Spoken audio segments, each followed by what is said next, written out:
Regardless of what industry you work in, micromanagement has a bad reputation. Even for myself, I will say that the worst work environment for me personally is one in which I am micromanaged.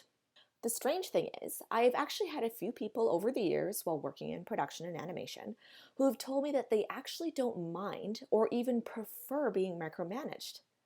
I remember being particularly stunned a few years ago when a person who is now an art director in Vancouver told me specifically that they need to be micromanaged in order to succeed at work.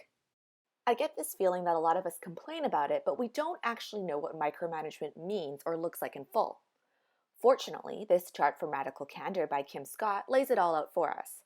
She identifies these traits of micromanagement: hands on, ears off, mouth on; lacks curiosity, pretends to know it all; third, doesn't listen, tells how; four, gets lost in the details; asks for make work presentations, reports, and updates; sets goals arbitrarily; tells people how to solve problems without fully understanding them; and tells people how to remove obstacles/diffuse situations, but watches from a safe distance; pretends to know when they don't; and lastly, hoards information.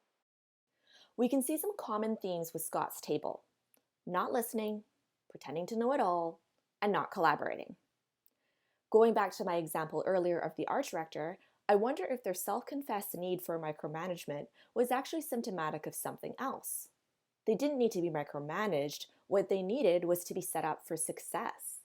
Looking back as a coordinator and referring to Scott's table if it had existed then, I probably should have tried these things instead in collaboration with their supervisor at the time. 1. Listened more. 2. Asked where in particular this person was struggling with their workload. 3. Helped them to understand departmental targets better. And lastly, provided more information and reference relevant to their tasks. I think sometimes that the terms micromanaging and handholding are used interchangeably. If we are doing too much handholding, then perhaps we need to be looking at how we are training people or otherwise ramping them up for a role. For example, what gaps in the training process need to be filled out more? Do we have the right people involved to help train and mentor crew in their roles?